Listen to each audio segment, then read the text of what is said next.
So cheap and sacrifice.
Sorry, I just had to get a glass of water before I jumped on here. Turn the music off.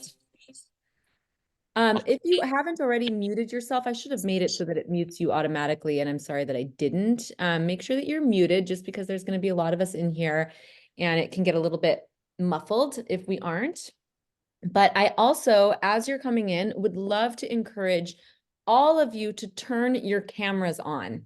This is one of the most beneficial things to a Zoom live is that we can actually see each other. I'm actually wearing I'm gonna mute, that I slept in last night. So don't feel the need to look a certain way or be, I mean, I did put on a sports bra, so, you know, not completely in what I slept in, but don't feel the need to hide yourself. This is a perfect opportunity for us to create global community, which I think is one of the best and most amazing things about the internet. Yes, I'm dating myself and sounding old by saying that, but turn your camera on. It's a good practice as well. You are a photographer and you are an online marketer is what that means. And you have to be able to show your face online. So this is me just giving you a little bit of coaching right now with that. So I'm going to just give a few more minutes for people to join. It usually takes a couple seconds, a couple minutes for everyone. And then I will stop letting people in at about the 15-minute mark because then it's just not really worth your time to pop in that late. And so I'm going to reward those who are here in real time. So I'll give it a few minutes.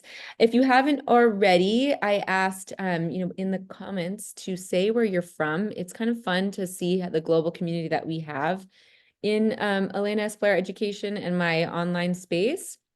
And so please say where you're from in the chat. And if you see somebody in your area of the world or country Message them. Maybe you just made a new friend. This is one of my favorite things, again, about these online meetups that we do.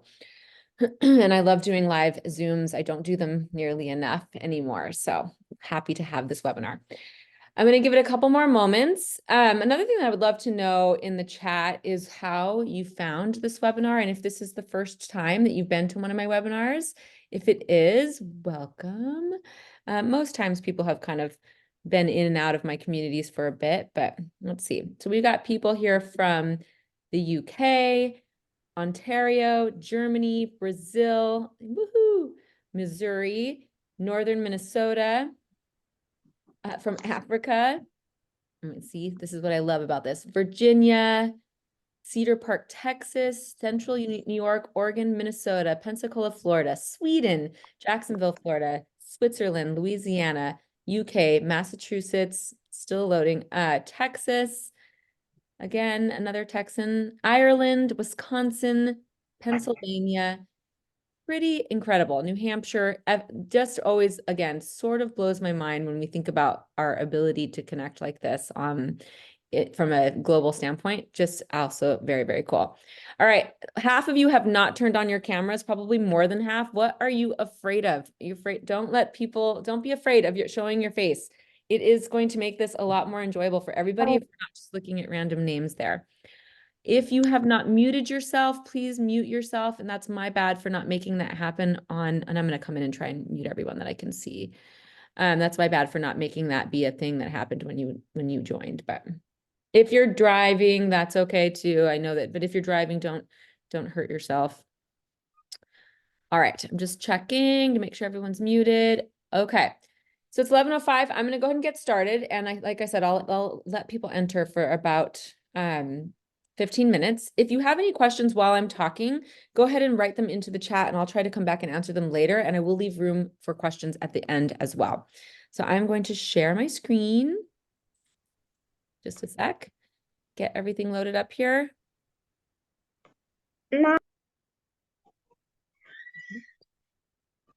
Again, please mute yourself. I can't see whose that is. That's coming in here. This is the thing with live. They are live. And so sometimes we do have tech difficulties and I have to like move in real time. So when they're live. And that's one of the things that is actually going down is that I'm running all of the tech stuff. Okay. All righty. So I'm super excited today to talk about the lifestyle approach to newborn photography, which is one of my favorite topics to talk about, one of the things that I feel the most passionate about as an educator, as a photographer. And I'm just going to kind of come up here. Again, as you're joining, please turn your camera on if you could and mute yourself. All right. So a lifestyle approach to newborn photography is, I've been teaching about newborn photography and my approach for almost 10 years. And my history as a newborn photographer has started long before I picked up a camera. I was a newborn intensive care nurse for 10 years, and there was a 5-year overlap. So I've been working with newborns in one way or another since I was 22 years old. I feel extremely passionate about my approach to newborn photography because I believe that my approach is safe. Now, I'm not saying that all posed newborn photographers are not safe, but sometimes I see poses that babies are in, and it just makes me worry for that baby and its safety and its ability to attach to its parents and all kinds of things. On a personal level, I also have 4 children, and 3 of them are mine that I birthed, and I birthed them unmedicated and at home. So my style really reflects how I feel about newborns and birth and that first few months of life that is that pre or postnatal period. So I'm going to get all into that a little bit here. We're going to get into our feelings, and then I'm going to walk you through my step-by-step processes so that even if you never go any further with me on the education standpoint, that you could leave this webinar and execute a newborn photo shoot right away. Okay, so who am I? I feel like I always want to introduce myself a little bit, and I am going to leave my show notes up just so I can, or my presenter notes, just so I can make sure that I'm not leaving anything out that I want to say during this talk, because I have ADHD I like to talk. I can be a rambler, so this keeps me honest. All right, who am I? So if you are new to me, actually, do you guys see the little emojis at the bottom of your screen? It says, you can share a reaction is what it says. So raise your hand if you've never been to one of my classes, talks, webinars, if you're brand new to me.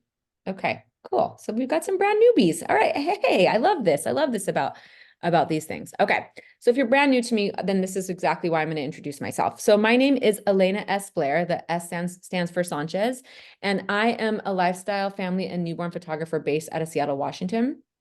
I have been in business for 14 years, which is pretty bonkers to think about. And my business started probably like a lot of your businesses started when when my son was born, who will be 17 in August. And I had this baby at home. I was a full-time NICU nurse, like I said. I was only able to take like 8 weeks off because nurses don't get paid time off when they have babies, FYI. Kind of crazy. You have to use your own PTO. Anyway, I was young. I was home with my baby, and I was overwhelmed, and I was feeling very isolated. And I started taking pictures of him. And I was taking pictures of him with a point and shoot camera, and I became obsessed, not with the photos, how they looked, but with my ability to show his personality to the world with my photography. He was a very intense baby. He's still a very intense kid. And I was able to capture who he was with my camera. I realized that. And I became absolutely and totally hooked, which I'm sure some of you can relate. Hold on, I see somebody else who's unmuted, so I'm going to come in and mute you. Okay. And anyway, so I became absolutely totally hooked, and the rest is history. It's a long history. I could explain it, but from there, I started my own business. I have since left the nursing career. I've been a full-time photographer since 2014. I photograph still around 100 families and newborns a year combined. My largest year was 180, so I'm very much still a working photographer. I also reach thousands of photographers with my online education. I have a high ticket and high touch in business mastermind where I help photographers take their business off the ground to a place of profitability and reliability, and in a way that's really meaningful. I also speak at conferences all over the world about my genres of choice, which is lifestyle, family, and newborn photography, and boutique photography a little bit, but we're not going to talk about that today. So I feel very passionate about the lifestyle genre because I really believe that those of us who are self-taught, we deserve a place at this table. I believe that those of us who are moment driven, who don't care too much about gear and all the fancy bells and whistles, we're there to capture that connection, those moments. I know that what we're doing matters, and I know that what we're doing is extremely profitable. And so I stand on my little soapbox for us all over the world because I know that this is a very, very important place in our industry that needs to be represented. Like I said, I have 4 children. My oldest is 17. She is my stepchild. And then my other 3 are 16, 13, and 9. And I do what I do for them because it allows me to be home more. It allows me to really act as if I were a stay-at-home mom. However, I have a multiple 6-figure mini empire that I run right from our dining room table. So that's me in a nutshell. I wanted to introduce myself just for those of you who are new to my education. So my hope is that today, if the only thing that you learn today, I hope that what you gain is a fresh perspective on newborn photography, because a lot of newborn photography or people who don't get into newborn photography are avoiding it for all of the wrong reasons. They think that there's all of these things that you need to do in order to be a newborn photographer. So I'm going to debunk those myths and hope that I can give you a fresh perspective. I share a lot of my photographs in this presentation because we are photographers and we are visual, and that might be the best way for you to understand what I'm talking about when I'm talking about this approach to newborn photography. Please turn your cameras on. I'm talking to a bunch of names here. I want to encourage you to turn your cameras on. Okay, so more on that in a bit. So what are you going to learn today? You're going to learn what the heck lifestyle newborn photography is. I'm going to give you a definition. You are going to learn what you need to run a lifestyle newborn session. So if you left today, I would tell you exactly what you need in order to do that. If those moved over into just the management system, what do you guys normally? Sorry, hold on. Like, would you mind showing me? We just filled out forms and. Hold, I'm trying to mute somebody that's not muted. Mute yourself. Not so up down. Yeah. Hold on. All right, guys, just a second. I'm gonna remove this person because they're making noise and I can't mute them. My bad. Okay, anyway, remove. She can come back in if she wants to. Don't report. All right. So what do you need to run a lifestyle newborn session? Key considerations for a great lifestyle newborn session. I'm going to give you my shot list. So essentially what I run through every single time so that I ensure that I have a well-rounded gallery every single time. And I'm going to talk to you about baby-led posing, which is my posing style for newborn photography that is exactly as it sounds. Babies are never placed in a position that isn't natural, comfortable, or a position that they would actually be in. So in my opinion, and this is not a popular opinion in the newborn photography world, when you see a baby with their head in their hands in a way that they never would be, that should not be happening. It's not safe. I was a NICU nurse. Folding a baby in half so that they are turning blue in their hands and feet is not safe from a circulation standpoint. So I actually feel pretty passionate about my style of posing, and I'm going to get into that with you in a moment here. I'm going to let this person in. Hopefully they're muted. That will be the last entry. The last entry. Okay. So why lifestyle? So this is my baby. This is my 9-year-old. She'll be 10 in June. Her name is Marlo. And why I want to share this part of my story is because I think that this is something that happens to a lot of us along the way. We really tend to get lost when we go into business. And the reasons that we do that is that what you start to do is you go online and you say, I want to be a newborn photographer. And here's what I'm seeing newborn photographers do. So this must be what I have to do. I had already been in business so she was born in 2014 and I opened the doors to my business in 2009-10. So I'd already been in business for 4 or 5 years. My family photography business was thriving. I was speaking at conferences and teaching about lifestyle family photography, but I was still posing newborns in a traditional way with a beanbag and doing some of those unsafe poses because I thought that I needed to do that in order to have a successful photography business. Sorry, coming again. Guys, you've got to mute. Sorry, I have to remove the ones that their stuff isn't working because it's just gonna distract us. Okay. So I was still doing what I thought I needed to do in order to make money, which I think is a pretty common thing for us. You know, you're out there teaching yourself this craft. And so what do? You emulate what you see online. It's a totally normal part of the process. And I share this with you because I was doing it for 5 years. I had a thriving newborn photography business based on the traditional newborn posing models that I was seeing out in the world. Well, I have my 3rd baby. I had her at home. I am like that NICU nurse that has her babies at home. I breastfeed them until they're 3. I'm a total granola mom. I'm an attachment parent. I don't put my babies down. And she fell asleep and I got all my posing stuff out. I got out the background stand. I got out the beanbag. I got out some cute little weird outfits that I would never actually put one of my babies in on a Tuesday. And I got her all snuggled up. She was like 3 days old and I put her on that beanbag naked and alone. And I looked at her and I was like, I had this like flood, this like almost like a epiphany. I had an awakening, whatever you want to call it. And I started crying.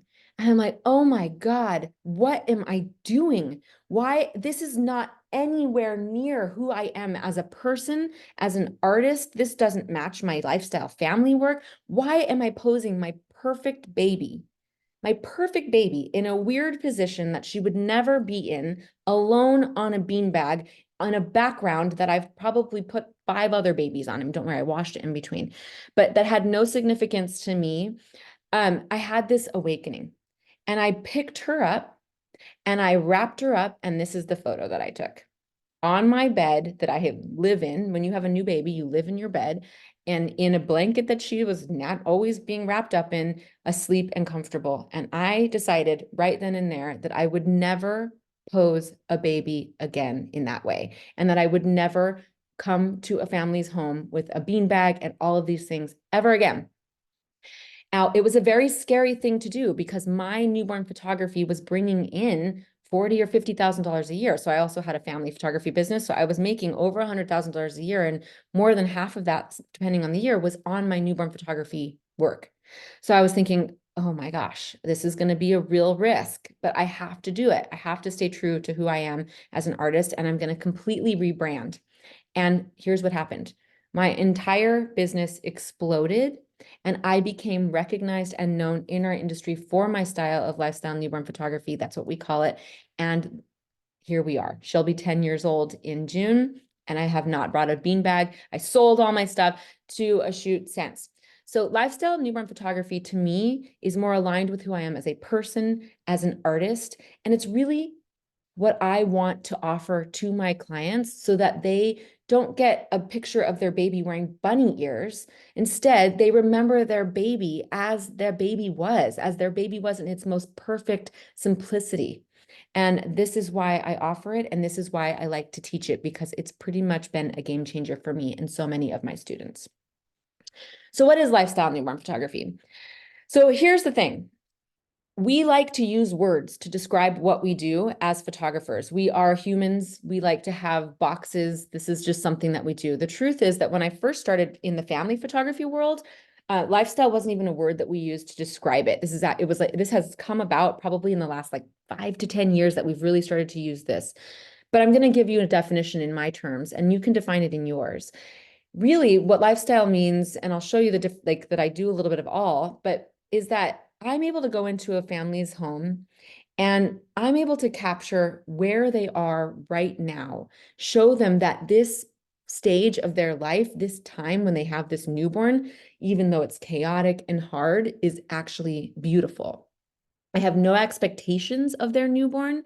I will allow the baby to be awake, fussy, asleep. I don't care. I used to spend 4 hours in people's home trying to make their babies go to sleep. What an invasion that is. I actually am like ashamed of myself that I did that. When you have a newborn, you are supposed to be focusing on your family, not a photographer who is basically making your baby drunk with milk so that they can go to sleep for an hour so that that photographer can put the baby in a weird position.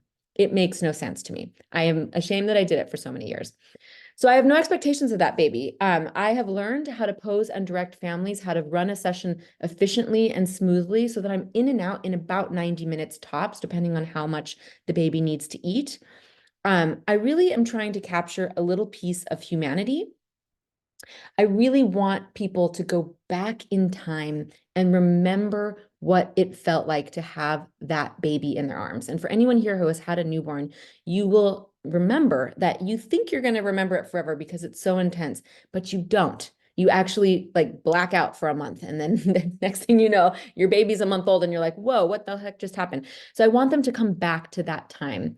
Lifestyle newborn photography does require posing and directing, however, so I'm going to explain that in a moment. But I really feel like it is more meaningful, more moment driven, and safer.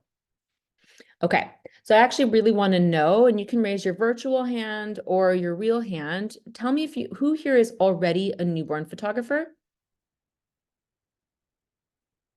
Let's see. Okay.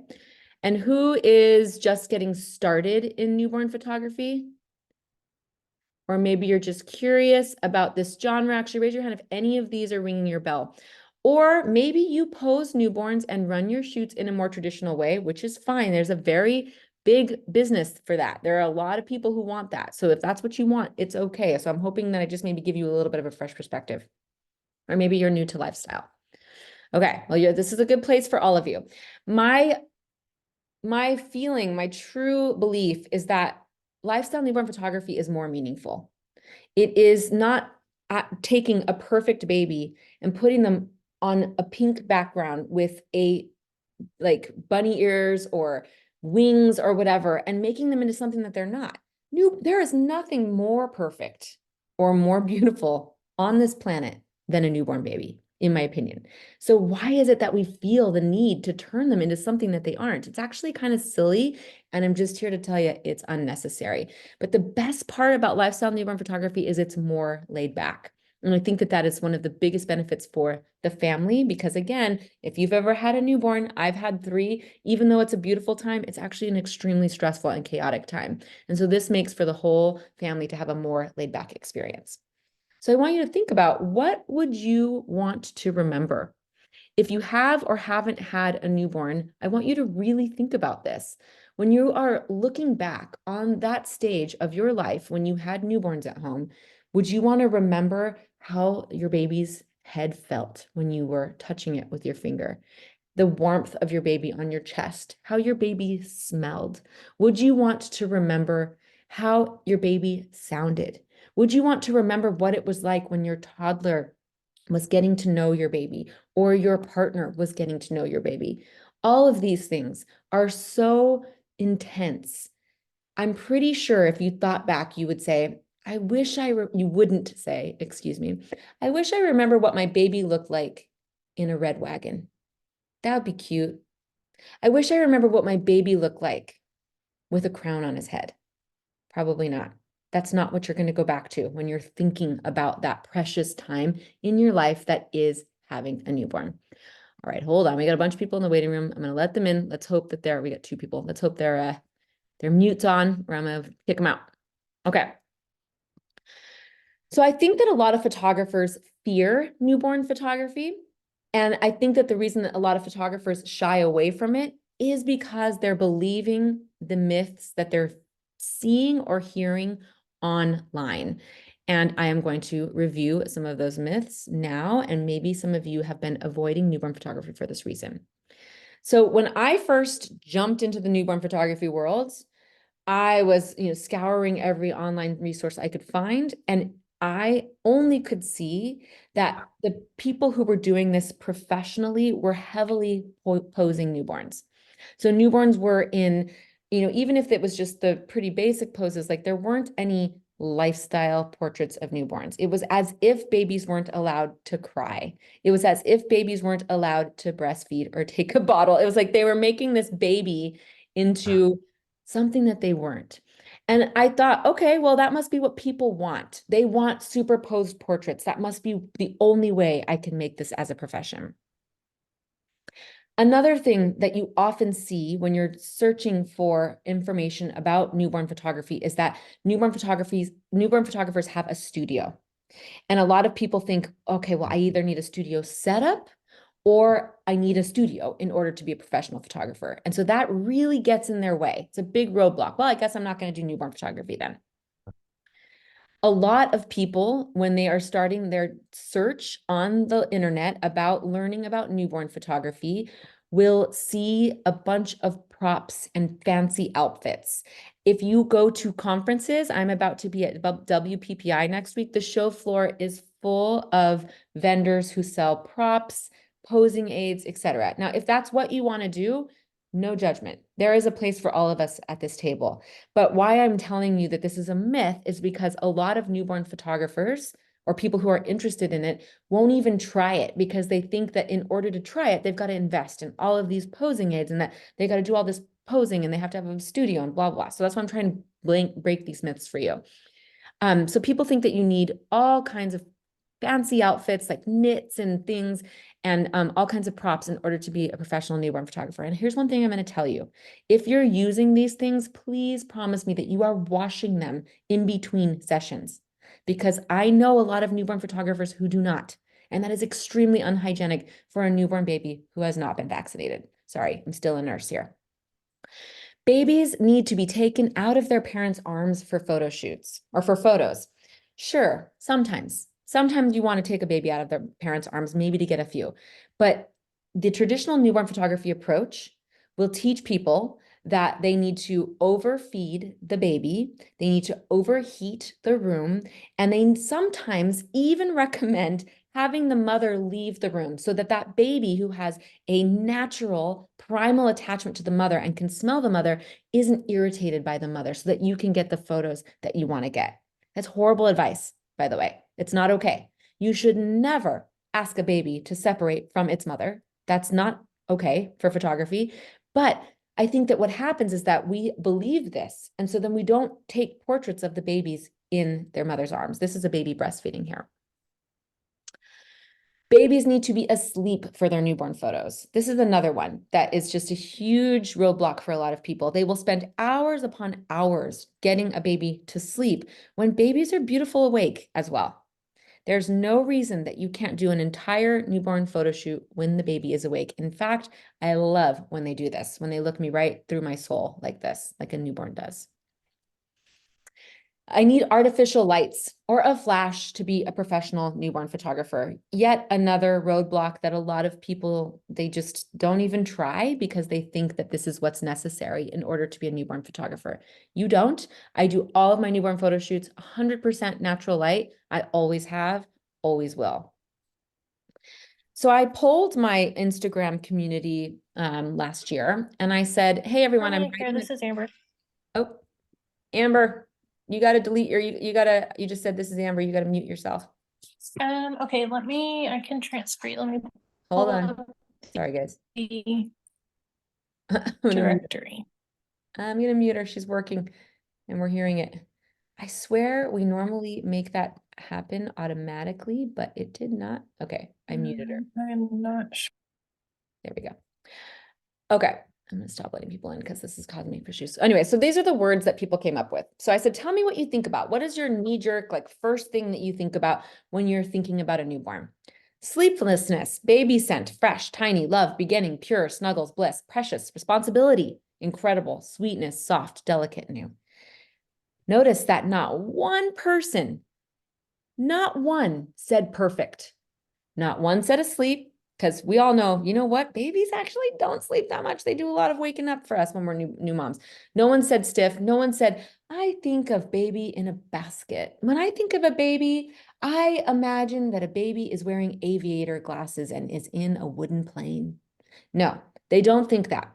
They don't think of the props. They're not thinking of all these things because that's not necessary. When you think about a baby, they are everything. There's nothing more perfect than a newborn baby. So it's super interesting to me that we believe that in order to be profitable as photographers, we got to do all this random stuff to the baby. We don't. They do not need to be made into anything that they aren't. End of story. So even if you're going to go on and you're going to do a more traditional posing system, that's totally fine. But please try to remember, focus on that baby and the perfection that already exists. And your clients will likely be much happier. I do pose a little bit, only natural, and I'm going to talk about that a little bit more in a second, but I just want to push this point home that they do not need to be put into a flower pot. They do not need to be made into a bunny. There is a profound beauty that is present with every single baby. Plus, the good news is your sessions are no longer going to be 4 hours long. So all I bring with me to my newborn photo shoots is my camera. That's it. I walk in with my camera bag. That's it. I am sponsored by Canon and I use all Canon gear. And right now, what I'm actually, these are the two cameras that I have, a 5D Mark IV and an R5. And if I'm going to use my Mark IV, I'll use the 50mm 1.2L. But generally speaking, I'm actually 99% of my newborn shoots now, I'm using the R5 35mm 1.8, which is a $500 lens, and it is so beautiful. I am sponsored by Canon. I think they wish that I was selling their more expensive lenses, but this one is just, it's a sleeper lens. It's unbelievable, and it has macro capabilities. So I show up with both cameras, but I usually am only using the R5 and that 35mm lens. When I am working with newborns and their families, I am concentrating on connection over perfection. That's my mantra in life, by the way. That's how I parent. That's my family approach. That's how I approach anything that I'm doing. I'm trying to connect. I'm not trying to be perfect. I'm trying to connect. And that is where things are were really different for me from my pose newborn to my lifestyle. When I was posing them, I was obsessing over these perfect things like smoothing the blanket out. And, I was editing out like natural stuff on the baby's face, all these things. Not anymore. I am there to capture this magic that is two little boys who are getting to know their baby brother. And this memory for this mother right here, this is what I'm going for. Connection over perfection. Is this a perfect shot if we were judging it based on technicalities? No, I don't care. That's not how I work. I shoot wide open because I want the viewer to be here in this moment. I'm purposefully blurring all of this out so that you can notice this connection that's happening. And that's what I'm going for as a newborn photographer. I really believe that when we walk into the parent's home or into the newborn's home, and actually my friend who has a studio who does a similar approach to me, a little more traditional, we always say that newborn photographers are a little bit like therapists. And here's why. I think. Don't worry, I'm going to get into the technicalities of photography in a moment, guys. You got to let me just get past all this stuff. So this mom, for example, I walked into the house. This is her second baby, second time I've worked with her, and she's breastfeeding the baby walking around the house. You know, she's like so confident. The house is amazing. The toddler that I already knew is like super cute and like in a good mood. She's wearing lipstick. She's got her shit together. This mom's like one of those moms, right? She finally sits down with this baby and she's holding the baby, and I pause and I say, oh, look what you did. Hey, At this amazing thing that you have done. You have made another baby. Look at how amazing this family is that you have. And just saw her, maybe for the first time that she'd been seen since she had that baby. Because we all know that when you have a baby, I mean, you kind of become invisible for a while. It's a very busy, selfless time. And she started crying. And she broke down. And that happens a lot. I don't mean to make my clients cry, but I do believe that in the newborn photography, when you're approaching it this way, everyone feels seen and understood and noticed. And that is a powerful thing as a newborn photographer. So like I said, lifestyle is just a word. It's just a way that we describe our work. When I'm marketing myself online for potential clients, I actually don't use the word. I just say I'm a newborn photographer. Clients aren't Googling lifestyle newborn photographer. Maybe eventually they will, but generally speaking, they aren't. So I really believe that there are kind of three ways to define any type of photography that is photographing people, real people, not models, but like, I mean, I know models are real people, but everyday people who are hiring you. So there's the more traditional approach, which in the lifestyle realm is that more posed way of doing things, maybe a little more studio looking. And then there's the lifestyle approach, which I think is sitting comfortably between traditional and documentary. It sort of has a fantastical portrayal of what's really happening, because in lifestyle photography, you really are directing the shoot still. You're telling them where to sit so that the lighting is appropriate. You're telling them where to put their hands. I'm actually very much involved in the whole pose. I'm just creating that space for them to really unfold in front of me. And then documentary is exactly what it sounds like. A documentary photographer is observing, and that's it. When you're a documentary photographer, you are not interfering with what's happening. So full disclosure, I actually do a little bit of each style at every shoot. There is some traditionalness that happens once in a while if the baby is actually asleep, and if the baby is comfortable, I will maybe do something a little bit like this. But if you notice, this baby is on its parent's bed in a blanket that it would normally be wrapped in. I don't smooth things out. I don't force the baby to be in this position. He had just been breastfeeding, and I laid him down and I took his blanket off and he stayed asleep. So I captured this. Lifestyle sits comfortably in between. So this photo, obviously, I didn't say, cue the yawn, baby, please do that for me. No, I can't control that. But what I did do is put the dad in really good light. I did ask the dad to hold the baby that way so that I could see the baby's face. I did stand over the baby in that way so that dad could remember what it was like to be holding the baby that way. I did get the framing in a way that I wanted, all of that. So I orchestrated this. Lifestyle is a fantastical portrayal of reality. However, what makes it magic is the actual subjects and their connection. And this is me following the mom around in the home in between the more lifestyle shoots. She had been breastfeeding, so she's not wearing her shirt. That's pretty common. My clients just tend to take their shirts off. I don't know. And she was in the bathroom changing the baby's diaper. And so I took this photo. I didn't direct or pose or anything in this one. So I do a little bit of everything. Okay, so who should be offering this? If you are a family photographer and you are not offering newborn photography, you are missing a huge opportunity to diversify your revenue streams. Babies are born all year. There is no seasonal time for newborn photography. So if you've been holding off offering this because you thought you needed to buy all kinds of posing aids and lighting and have a studio, well, ta-da! Today is your day to realize that you have this whole other offer available to you. Wedding photographers also really, I think, should be offering newborn photography because guess what? They're about to go and have babies, a lot of your brides. And there is a wedding season. There is a wedding photography season.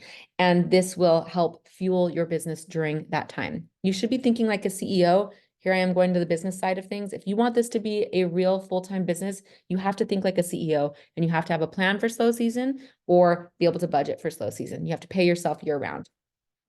Okay, tell me how already. All right. Spoiler alert, there's actually a lot of posing and directing involved. And that's why I call it baby-led posing.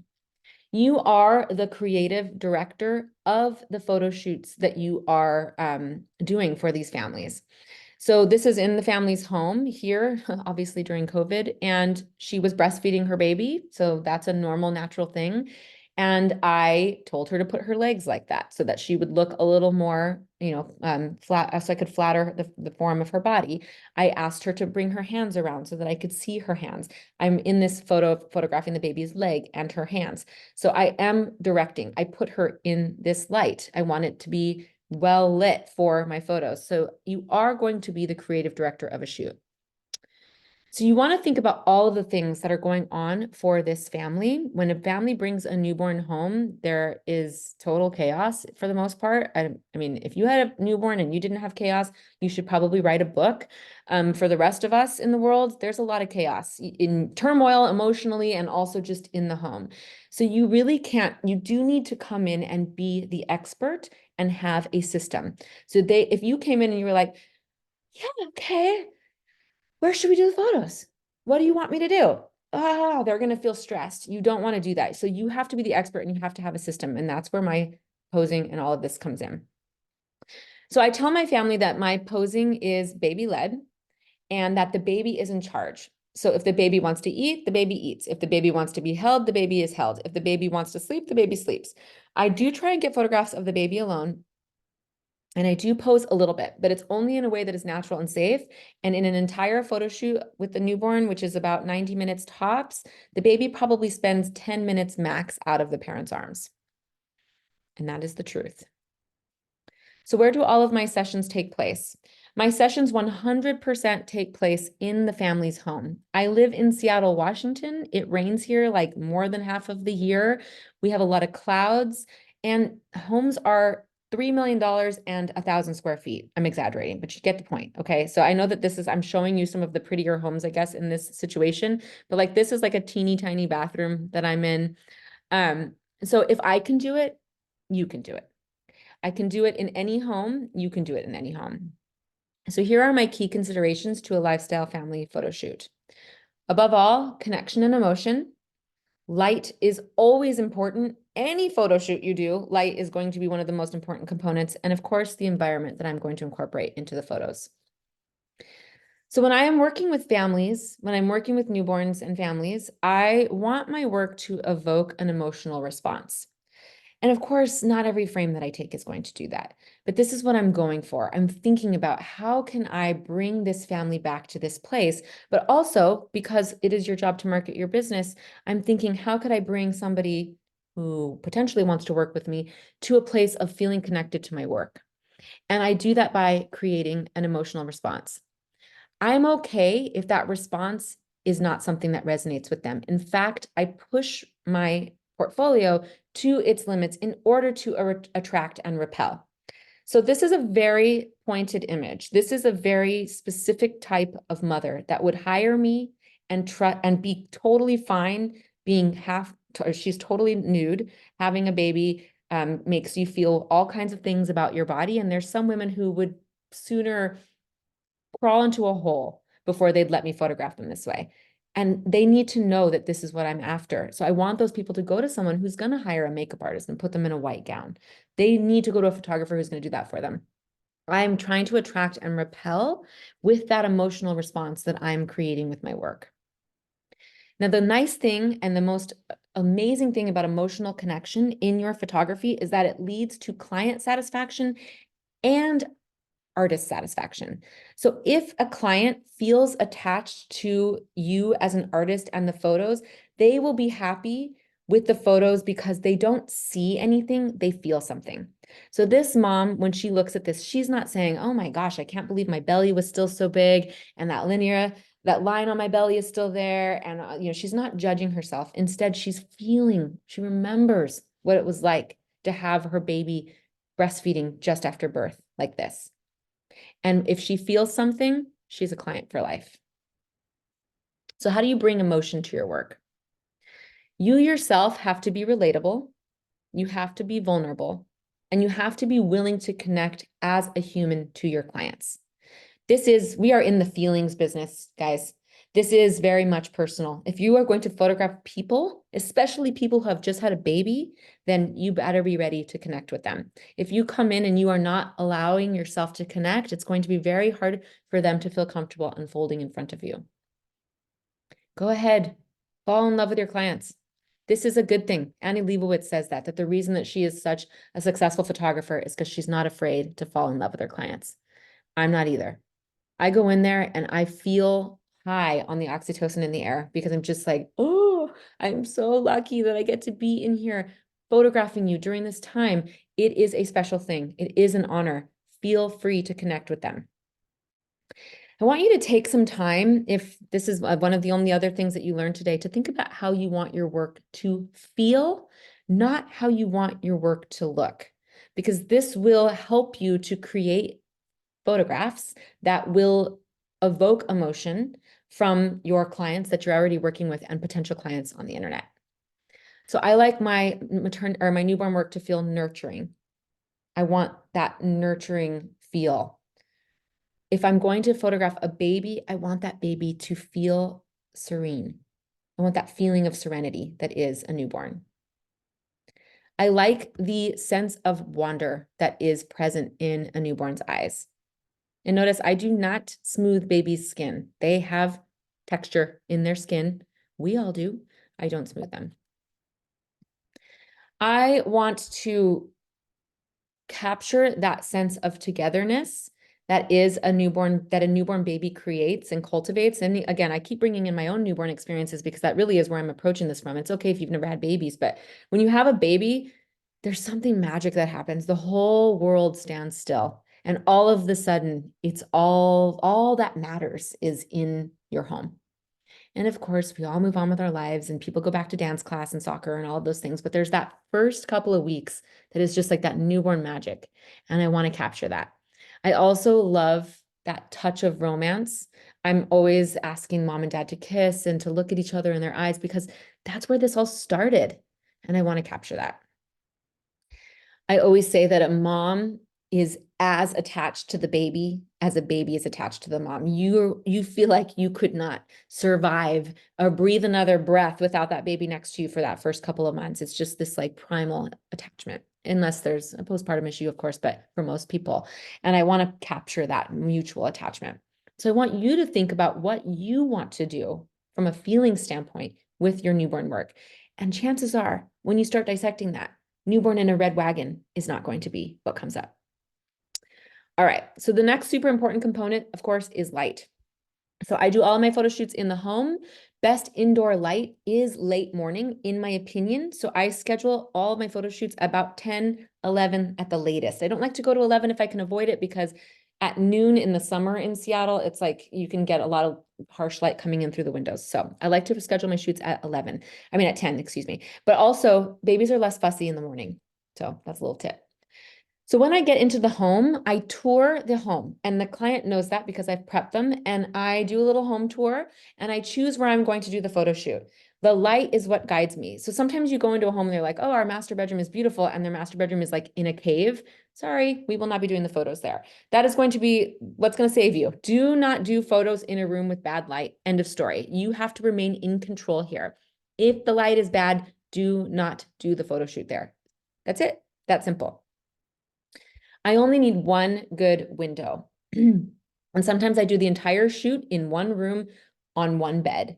I live in Seattle. Like I said, homes are often small here and dark. The reason I love to show this photo as an example from this actual, as an example to prove the point that I'm saying here is that I walked into this family's home and they lived in a townhome, super small, and it was facing the wrong direction. And I swear every room was like so dark, and it was the middle of winter, and it just couldn't have been darker. But I found this one room, the guest room, that had this amazing window with beautiful light. And I did the entire shoot basically on the corner of that guest bed. And I loved this shoot.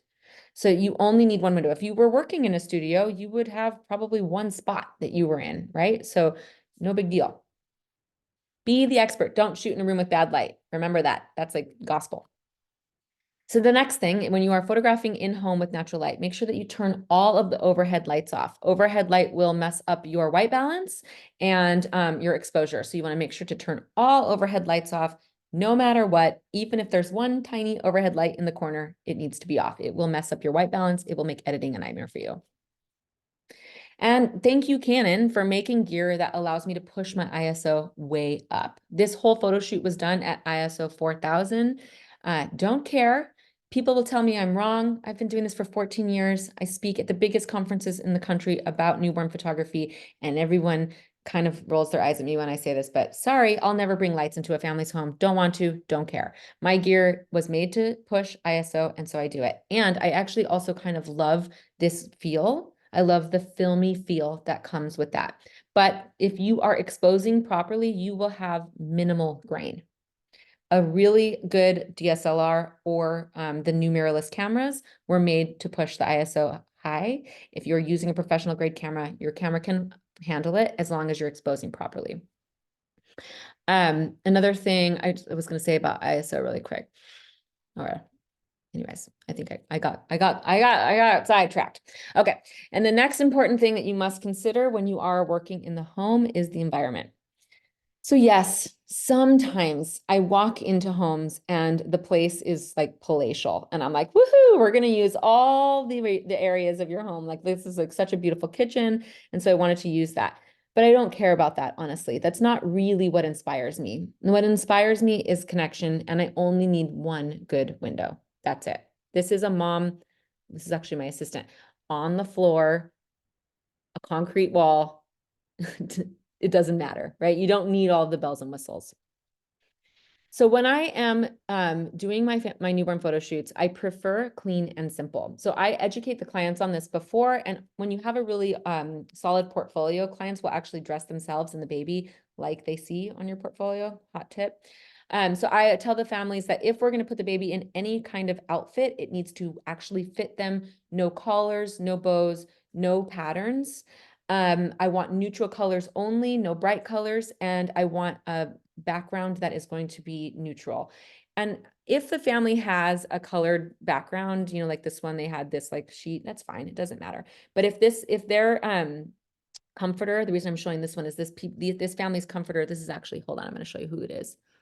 I'm going to come up really fast so that you can give you, it was this family and the comforter looked like this. So their comforter was like a little bit more busy. And so I just pulled the comforter back to photograph on the sheet. I don't smooth sheets. I think the texture is actually kind of beautiful. I don't do any of that in post-processing.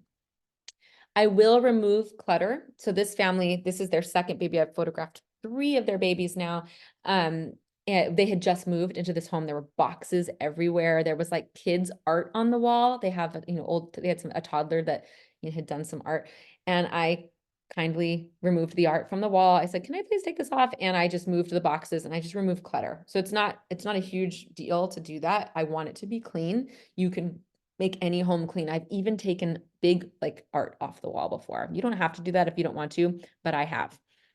All right. So how do I do this in a way that is repeatable and reliable? I think that one of the variables that really worries people is going into the family home. So before the session, and even before they have booked, you have to set yourself up for success. So you should never have to convince someone that this is the style for them. In fact, you can't. So this is the next question. A lot of people will say, well, how do I convince my clients who want posed and props that that's not what they need? You don't. If they really want that, they need to go to somebody who's going to provide that. So the way that you convince, the way that you market yourself, the way that you make sure of this is that you have very clear brand communication, meaning that all of your online touch points are showing them this style of newborn photography. So if I had babies in red wagons on my website, well, that's what they're going to expect. If I have babies with props all around them or whatever, and mom is holding a baby up by her head like this with her hair done in a white gown, well, that's what they're going to expect, right? So you have to have really good, clear brand communication. Once they start the inquiry process, you have to educate them on the type of photographer you are. That's your job to do that. And I think a lot of people are like, have this fear. Oh, what if I tell them I'm a lifestyle photographer and they're looking for poses and they go with someone else? Well, good. They should go with someone else. There's plenty of work for all of us, peeps. Trust me on this one. Your portfolio must be in line with your newborn style. So this is my online portfolio on my website. I just did a screenshot, and this is my my Instagram. So just to show that like they know what they're going to get. Nobody's asking me to post babies when they come to me. All right, so newborn session workflow. I'm sorry, I always talk so much in this with this one that it goes over. So we're gonna go a little over an hour. So the newborn session workflow allows me to create a more meaningful experience for my families. It allows me to be the expert, and it allows me to create consistency in my galleries. So I always am able to deliver galleries that are well-rounded and aligned with my brand because I have a session flow. So the first thing that I do when I go into a home is I gauge the vibe. You have to, if the people mirror, you mirror what they do. You have to know if this family's not going to be super relaxed, or if they feel stressed, like you need to come and meet them where they are. So I take a minute before I even have my camera out, and I gauge the vibe of the family. Be a mirror and be present. Here are the 4 P's of conscious present photography in the newborn realm. You want to have a lot of verbal encouragement going on, the power of encouragement. They are uncomfortable in front of the camera. Everybody is. They just had a baby. If they're the woman that you're speaking of, they're worried about how everyone's acting. So constantly encouraging them that they're doing a good job. There's a lot of power in touch. So a family that isn't feeling super connected, or you're having a hard time getting them to connect, encourage them to touch each other. That will create more connection and allow them to relax. There's a lot of power in breath. I do a lot of yoga and breath work. I'm a big fan of this. If people feel stressed and they're not unfolding in front of you, ask them to take a deep breath and breathe their family in. There's a lot of power in empathy. So if you notice that mom is stressed, this is usually the mom who's just feeling overwhelmed. This mom was having a very hard time breastfeeding, and I could tell that she was feeling insecure about it and self-conscious about it. And I just encouraged her. I said, "You're doing such an amazing job. Breastfeeding is incredibly difficult. I've been there. I understand." And that was it. That was all she needed, was to be seen. So here is the shot list that I have and the order that I try to execute my photos in. I start with siblings for good reason. Toddlers who have a new baby in their house have just been rocked. Even if they're in love with the baby, their world is flipped upside down. And so I come in and I use my, like, almost like I'm a teacher. They're listening to me at first, right? Because I'm a little bit new and they're curious about me. And so I try to get the photos with the siblings as quickly as possible, because I actually genuinely want the baby or the toddlers to be able to get back to just playing. I don't want to stress anyone out. I next do the family portraits. Why? They've actually since had a 5th baby. The 5th was a girl. These are 4 boys. I want to do the family portraits for the exact same reason that the older kids, they don't care about this. Their life is already a little stressful right now. Let's get those over with and let those kids go play. So once I've started taking photos, once I've had my camera out, within 5 or 10 minutes, I have the sibling photos and family photos done. I get them done immediately. Next, I focus on mom and baby. So at this point I say, all right, dad, you're on duty. You go take care of the toddlers. If there's no toddlers and we're only working with one baby, well, your job is easy. But I feel like after you've been doing this a while, you get multiples. But I'll say, okay, dad, go hang out with the kids for a while. I'm going to focus on mom and baby. And I just really love up on mom and baby. I give her a lot of attention. I spend a lot of time here, really focusing on that connection that she has with her baby. Then I have them tap out. I say, all right, dad, I need you to come back. Dad comes in and I focus on dad and baby. And again, I want to give him some one-on-one time with the baby. This allows mom to hang out with the toddlers for a second. Again, if you only have one baby, your shoot's going to be a breeze. Real quick, I will do parents and baby. This is when if there's toddlers running around, I do it with the toddlers running around. I want to show them that they are still a couple, even though there's this new person that they have just brought into their home. I like to romanticize baby life. I love photographing mom and baby, or mom and dad and baby. And then this is when I will take photos of the baby alone. So when I'm posing the baby, I place, observe, adjust, and I maximize each pose by capturing details. So within one pose, I can get 3 or 4 different perspectives, the toes, the hands, the hair. I do it as quickly as possible.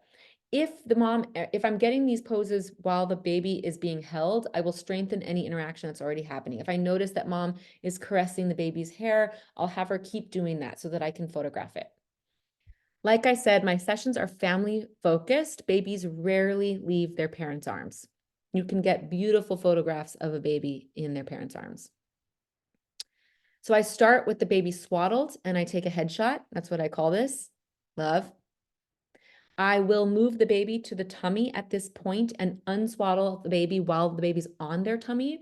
I like to show photos of babies on their tummies awake like this because people have this weird feeling that a baby will only go on their tummy if they're like conked out. It's not true. You can get babies to chill on their tummy. They actually like it. If the baby allows it, I will then roll the baby to the back and take some photos of the baby on their back. This is usually when baby wakes up, if baby was asleep. I will try to get a picture of the baby on their side if they're tolerating it. So same thing. This depends on the age of the baby. This baby was really little. Both of these babies were pretty young, so they stayed curled up like this. But an older baby, this baby was almost like a month old, won't necessarily stay curled up like that. So you have to have realistic expectations. Once you've woken the baby up, it's a perfect opportunity to take photos of them moving around, getting those natural movements that they have. There's nothing wrong with an awake baby. I love it. I allow parents to assist. So again, there's a lot of photography, newborn photography advice that will tell you to get the parents out of the room. I just want to be like, no, you should not be doing that. Bonding is what's more important than anything in the world. That is like the silliest advice if you ask me. I have my parents as partners. They help me out. So I wanted to get this baby on her side. She was waking up a little bit, and so I had them help me by putting their hands in here. It makes for a beautiful photograph as well. And then together, they moved their hands away, and I was able to capture this. I always have my eyes open. I'm always capturing details. I'm moving around constantly. Even when the baby is in mom's arms, in dad's arms, you can capture so many beautiful moments and details. I'm not going to show that. That was just a little video. So keep it simple, break some rules, make art. So I want to talk a little bit about Fresh 48s really quick because I promised that I would in this webinar. They're back. Okay. So COVID happened and we had to obviously not go into the hospitals because for obvious reasons we could not. Well, they're back. You're allowed in the hospital again. And Fresh 48s are an incredible add-on for your newborn photo shoots. So we actually upsell these on inquiry. So everyone who books a Fresh 48 session has also booked a newborn session. And yes, they book both. And so we explain to them that this is going to be a short 30-minute session where I come into the hospital and take photos of the baby when it's fresh. I offer these at 50% off if booked with the full newborn session. That's why we're able to upsell these. So my most profitable package is my maternity, newborn, and Fresh 48 combo. It's $2,800 for all 3 of those. And like 99.9% of my newborn photo shoots also book maternity. If you take my full lifestyle newborn class, I'll explain to you how we upsell them with that. So that takes a $1,400 package to a $2,100 package. And then now that COVID's over, we're pushing this again and we're starting to get about 50% to also add the Fresh 48. And so total, we make $2,800 on those sessions. So it's a huge moneymaker for us. Fresh 48s, the reason that I feel totally confident about offering them at 50% is that they're completely documentary. I'm in and out in 30 minutes. Yes, you are sort of on call, but for me in Seattle, every hospital that my clients are having babies at are like within 20 or 30 minutes. Seattle's actually pretty easy to get around. I know that those of you that are like in the Bay Area or other areas of the country, that may not be the case, but we do offer these. Me and my associate will kind of split it. If it's something that I'm going to be out of town for, my associate can cover. And they only take about 30 minutes, which is what they should be. Fresh 48, you are in their birth space. You should be in and out. You shouldn't be touching the baby very much. You should be in and out because that baby needs to be bonding and learning how to breastfeed and all those things. Okay. Yes. I did it, 12:02. I didn't go too far over. I am, of course, going to be asking you to join the full class. If you thought this was a lot, the full class will give you literally everything that you need in order to execute a lifestyle newborn photo shoot. And we are offering it at 50% off right now if you use the code newborn 2024. That means that it is, I should know the price of this. That means that it's like 150 instead of 300 or something like that. Anyway, it's right around that price. It is 50% off. We never discount this class. We only discount this class once a year, this steeply during this live webinar that I do once a year. So this is the only time that you can get it this cheap, and it will only be available this cheap until Monday. So you do not want to miss this. I do hope, though, that even if you don't take the class, I always want to serve with value when I'm giving my webinars. And so I do hope that you feel inspired to go try this now and that you have the skills that you need to get started if you are not feeling like you want to join the full course. I'm going to link the class in the comments really quick, and then I want to answer questions. Woo, I wanted to be done at 12 and it's 12:04. I did not do too bad. I am a talker by nature. Let me do this to everybody. Okay, so if you have questions, I will come in and I will come in and look and see if I missed any questions in the comments. But if not, you can also just raise your hand. There's a little emoji down at the bottom, reactions it says, and you can raise your hand and I will answer there. Yes, Emma. Yeah, so I just had a question about overcoming obstacles of people saying like, oh, my house is dirty. Oh, I can't. I feel like I've run into that a lot of people feeling like they need a spotless home in order for me to come into their space. Great question. Hold on.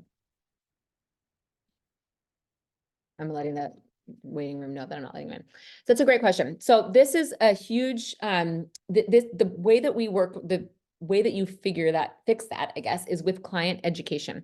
So you want to, so even just on my website, for example, if you were browsing around and trying to figure things out about newborn photography, we say, you don't have to clean your home. You don't have to worry about that. Let us be the ones who do that on the day of. And then on the onboarding process, we also explain that to them. So if they have any insecurities about that, we just share with them that we will be completely in charge of the photo shoot and of the area that we shoot in. Don't clean up before we get there. We will be able to get that area cleaned up.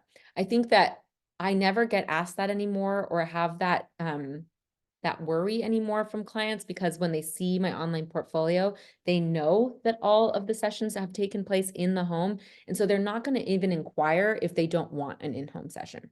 So I think that that's really where it, again, back to that brand clarity, it really matters what you're showing online. And so when they see it, they will say, this is obviously an in-home on location photographer. So I'm either going to be cool with that or I'm not. And so you cannot convince people that don't want what you're selling. You can't. You just have to know that the right people are going to come to you if you're putting out there what you want to attract. All right. Anyone else? You would raise your hand. I'm going to come in here and see. Looks like there was a little bit of action in the chat. Okay. Biggest question. I've done a ton of portraits, but not really newborn. There are a ton of newborns in my area and I want to branch out. Any tips for portrait photographers just getting into newborn work? Thank you. Well, I think that you should take my full class so that you have all of the skills that you need in order to do that.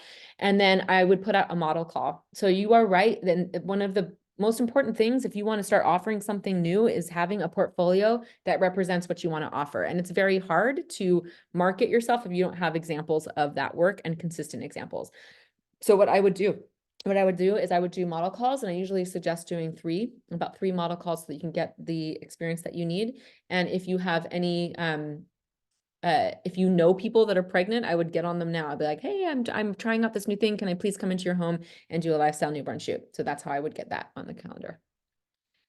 I'm at the very start of my photography journey, but I know I want to do family photography, specifically motherhood and newborns. I know as a mother of two, I'm always the one behind the camera. I lost my mom when I was 21. I'm sorry about that. And my biggest regret is not having enough photos. Okay, well, that wasn't a question, but thank you for sharing. Somebody says, and it was a direct message to me, so I won't say this person's name, that she's tearing up looking at the photos. We went with the pose look for our little girl's newborn pictures. They're beautiful, but I don't feel any connection. Yeah, it's the case. A lot of people will say that.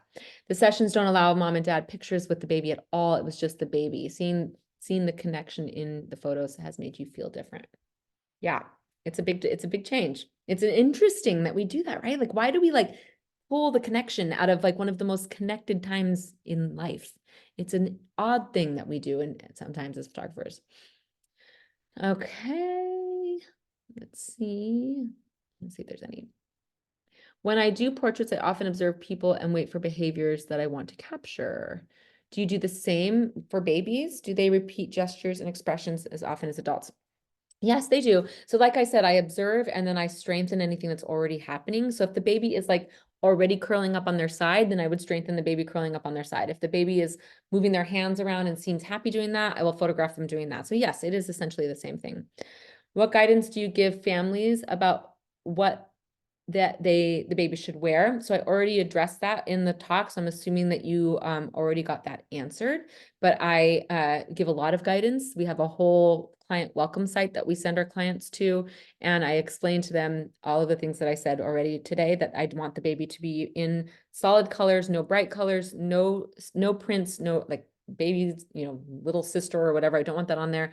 No collars, no dresses on newborn girls. Dresses on newborn girls, they just like drown. I don't like headpieces either. I don't like bows. I will often, sometimes a mom will have a bow and I'll take like 1 or 2 photos with the bow and then I remove it. So I'm really clear about that. I'm actually pretty direct. How many photos do I deliver? So I say that I will give a minimum of 75, but I usually give more like 150. I'm a big overshooter and I don't care. Do you think that it is a disadvantage for me to be a male photographer because I see nearly other photographers here are women? Nope, it is not. I have men in my mastermind actually that are primarily family and newborn photographers, and it is absolutely not a disadvantage. And it's so interesting actually because our industry actually at large is male dominated. And like if I'm going to WPPI next week, like it'll be mostly men there. And but my community does tend to be mostly women, which is just the way that it is. But no, you would not disadvantage being a man. Men are dads too.